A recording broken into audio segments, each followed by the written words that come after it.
Retired to come back. We want Bud to come back.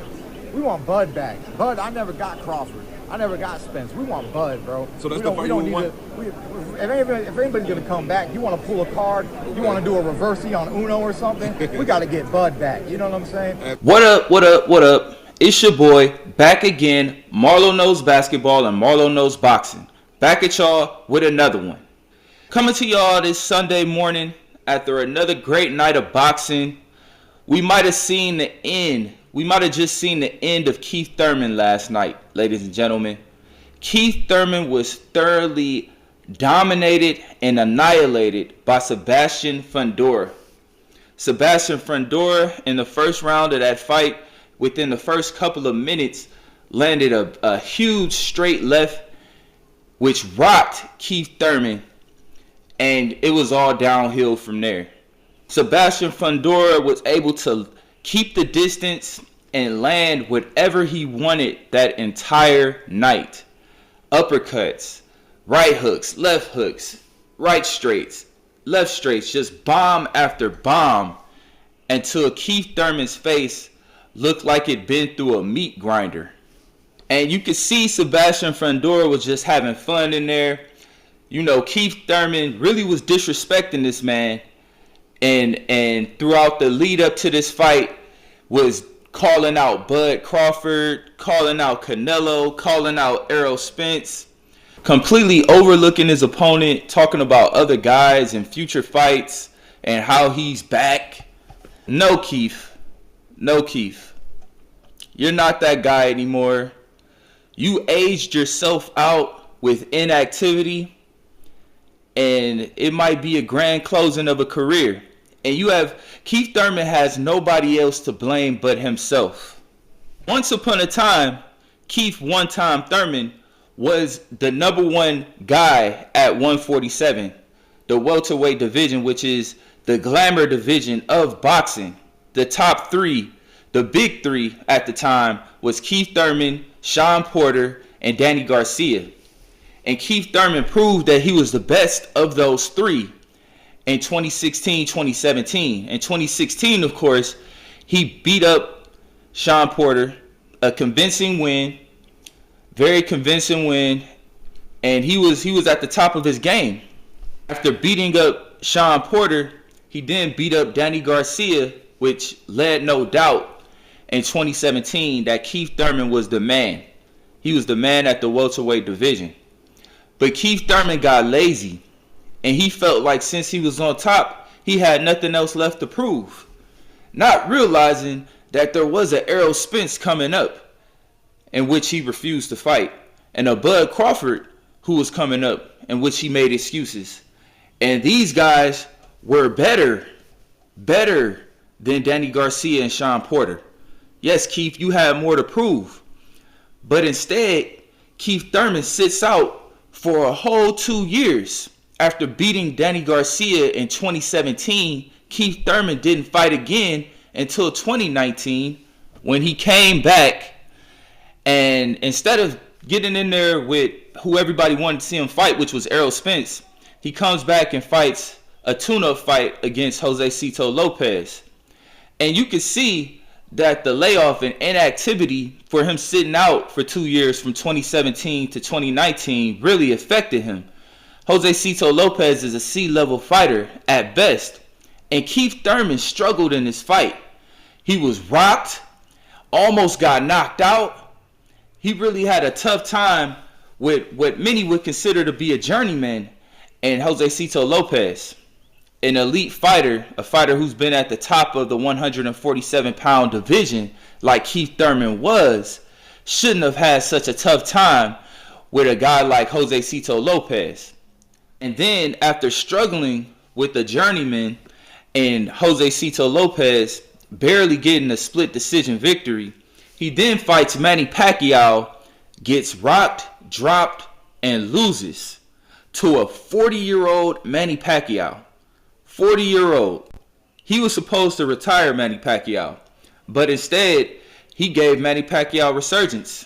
Manny Pacquiao felt like he was a top-level fighter again after he beat Keith Thurman. Of course, we saw that wasn't true when he lost to Ugas a few years later.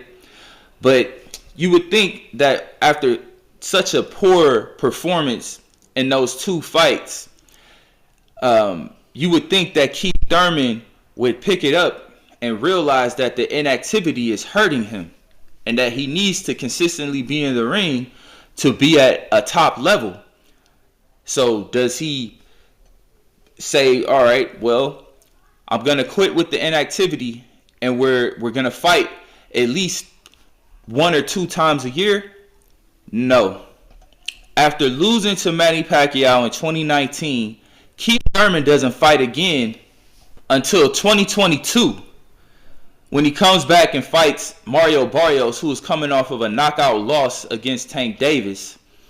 And Keith Thurman won the majority of this fight pretty easily, but he again got hurt to the body and had to run for a huge portion of the 8th round against another C-level fighter in Mario Barrios. So Keith Thurman just didn't learn his lesson. Like, the inactivity was killing your career, and you just continue to sit out for years and come back and think you were still going to be elite. And then after the fight with Barrios, Keith Thurman again sits out another 3 years, comes back in 2025 and fights a guy who nobody even knows who it is, beats that guy, and then fights Sebastian Fundora, one of the best guys at 154 pounds. This was supposed to be Keith Thurman's comeback fight, his statement fight to show that he's really back. But now he's 37 years old, and he looked all of 37 years old last night. He looked slow, he looked confused. It was sad to see. It was sad to see. But Keith Thurman did this to himself. And I'm seeing people like Rolly Romero who are coming out trying to make excuses and say that, oh, Sebastian Fundora is a cheat code and he's too big for the division, and why is he 6'5" fighting at 154? Sebastian Fundora is not unbeatable. He is definitely not unbeatable. He's not a cheat code. He's a skinny, tall guy who fights at 154, who is a good fighter. He's a good fighter. But if he was unbeatable, he wouldn't have struggled with Erickson Lubin. He wouldn't have struggled and almost got knocked out by Lubin. If Fundora was a cheat code, he wouldn't have got knocked out by Brian Mendoza. Brian Mendoza and Erickson Lubin are only 5'10". This guy is not unbeatable. We've seen that Sebastian Fundora is not unbeatable. We saw that in the first fight with Tim Tszyu, where it was basically a war and the fight could have gone either way. What Sebastian Fundora has proven, though, is that he is one of the top 3 best fighters at 154 pounds at the junior middleweight division. But eventually he's going to fight these guys. When he fights Boots Ennis and when he fights Virgil Ortiz, I would have both Virgil Ortiz and Boots Ennis favored to beat Fundora. So no, he's not unbeatable. He's not unbeatable. Keith Thurman is old, basically. I'm not saying that Fundora didn't put on a great fight and a great performance. Great performance by Fundora. But Keith Thurman aged himself out. Too much inactivity. He sat out and sat out and sat out for years and years. 2 years in between fights. 3 years in between fights. Then another 3 years he takes off until he's 37 years old. And he looked all of 37 years old last night. And it was sad to see at that press conference Keith Thurman trying to blame the referee instead of looking in the mirror, which it's pretty hard to look in the mirror at this point when you look like that. But instead of looking in the mirror and realizing that sitting out 2 years in between fights, from 2017 to 2019, and then from 2019 to 2022, another 3 years, and then sitting out another 3 years from 2022 to 2025, that you just sat out and aged yourself out. You talking about you were still in the gym and this, that, and the third. After you got hit in the first round with that straight left, it was pretty clear that you wasn't used to taking punches anymore. You look confused, like you didn't know what to do. Because it's been years since you've been in a real fight. Keith, you need to go ahead, retire. Join the Porter Way podcast with Sean Porter. Keith Thurman's a great talker. You know, he would be a great commentator.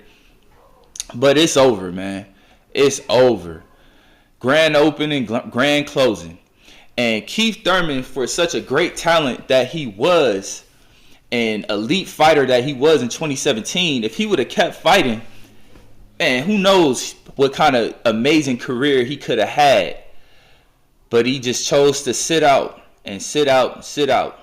Instead of going out like the great talent that he is, he's pretty much going out like Red from Friday.